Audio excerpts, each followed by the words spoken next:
이어서 바로 작전주 보도록 할 텐데요. 오늘의 작전주도 좀 트럼프에게서는 피해가 있고 반면에 중국에게는 좀 향해 있는, 트럼프가 관세 폭탄을 때려도 전혀 무관한 업종 중에서 찾아봤습니다. 자, 오늘 작전주로 분석할 기업 쇼박스입니다. 쇼박스 많이 친숙하죠. 여러분들이 극장에 가서 영화를 보실 때 바로 저 쇼박스의 광고와 로고들 많이 볼 수 있을 것 같은데요.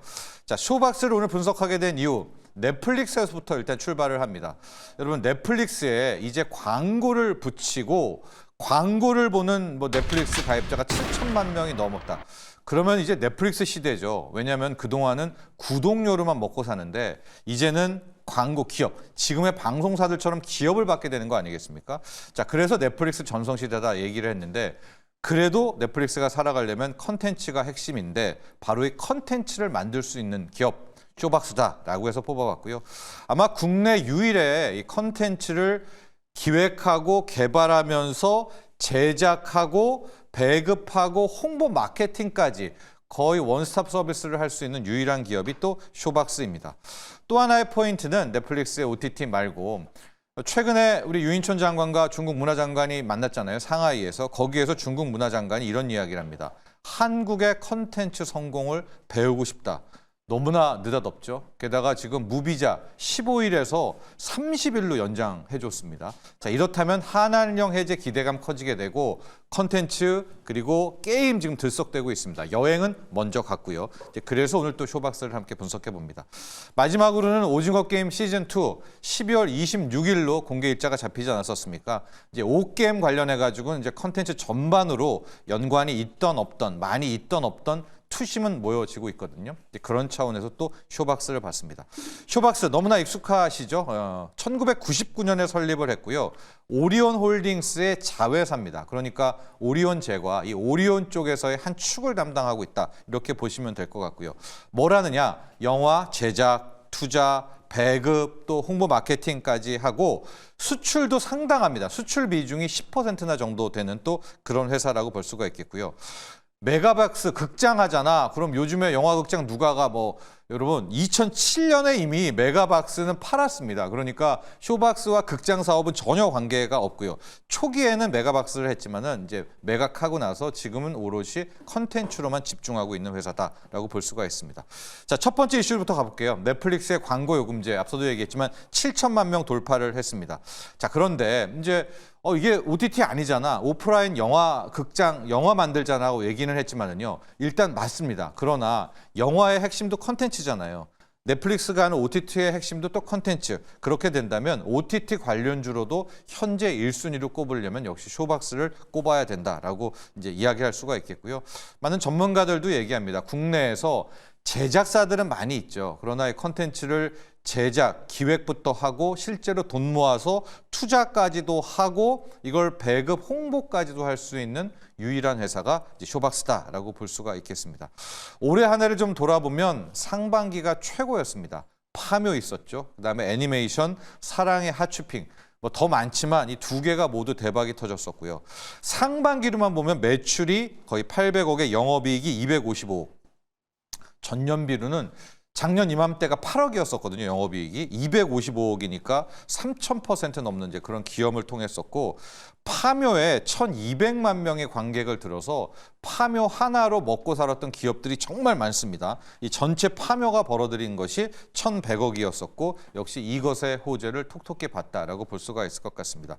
다만 이 3분기부터는 영화도 별로 없고 주춤하게 되면서 적자로 5억 8천만 원으로 이제 돌아서게 됐는데, 자, 이런 와중에서 왜 그러느냐? 이제 다시 말했지만 넷플릭스와 또 한한령이라는 새로운 이제 성장 동력이 와 있는데요. 쇼박스의 3분기 부분면 매출 비중을 한번 놓고 이제 분석을 해 보도록 하면은요. 전체적으로 보면 일단 수출과 국내 사업으로 나눠서 이번 3분기 것만 놓고 매출을 살펴보도록 하겠습니다. 그러면 매출 비중이 해외 판권이 한 10% 정도가 되고요. 영화 제작이 역시 70%가 되고 BOD 유통이 16%. 저 세 개가 쇼박스의 핵심 주력입니다. 그런데 저 해외 판권이라든가 영화 제작 배급한다든가 VOD로 넘기는 저 세 개는 모두 OTT와 밀접하게 관련이 있는 거거든요. 그러니까 만에 하나 사람들이 영화 극장 안 가고 영화 쪽 오프라인에 극장 사업이 망한다 하더라도 쇼박스는 상당히 강점이 있는 OTT로 확장, 뭐 아예 지금 OTT 관련주이기도 하고요. 그런 것들을 우리가 확인할 수 있었다라고 보면 될 것 같습니다.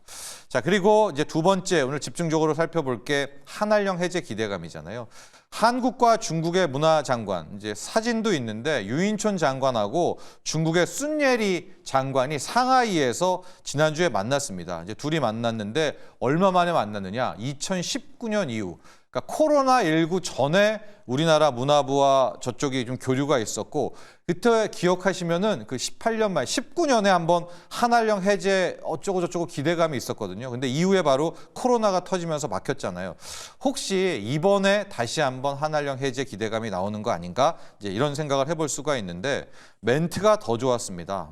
중국의 문화관광장관이죠. 이 순예리 부장. 중국은 부장이 장관급인데 한국의 컨텐츠의 성공 사례를 배우겠다라는 그야말로 중국이 할 수 없는 노골적인 이제 발언을 해줬습니다. 특히 어제도 보셨겠지만 트럼프가 중국한테 펜타닐 문제 해결하기 전까지는 다른 나라 플러스 알파, 플러스 10%는 너네의 보편적인 관세다 이런 얘기를 하지 않았었습니까? 펜타닐을 어떻게 풀겠습니까? 그 마약 문제를. 그래서 궁지에 몰린 중국인데 그럴수록 더 우리에게 구애를 할 수밖에 없고 저는 어떤 식으로 물론 중국이 한알령을 해제할 거야 이렇게 해제하지는 않습니다만 게임이라든가 컨텐츠 쪽에는 훈풍이 불어온다 이렇게 볼 수 있습니다. 마지막으로는 오징어 게임 시즌2입니다. 12월 26일 이제 공개가 되는데 뭐 대단하게 연관된 거는 아니거든요. 오징어 게임 2의 제작사가 쇼박스가 아닙니다. 이건 잘못 알려져 있었고 그 사이런 픽처스라는 곳에서 만들었는데 거기에 투자를 10억 정도를 투자를 했지만 항상 보시면 이 컨텐츠들은 한번 투심이 쫙 불어 가잖아요. 이제 그럴 때도 한번 오징어 게임, 오게임 2의 이제 투심까지도 한번 얻어갈 수 있겠다라는 거가 있습니다.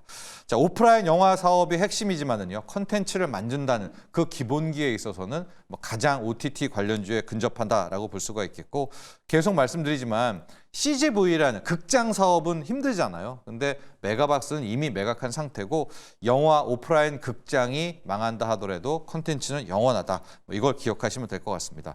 대표 OTT 관련주 또 궁지에 몰린 중국의 한알령 해제했을 때 게임 컨텐츠 그때 가장 수혜를 받을 수 있는 곳이기도 하고요. 마지막으로 오게임2 오징어 게임 시즌2의 투심까지도 한번 바라볼 수 있는 자 오늘의 작전주 쇼박스 분석해봤습니다.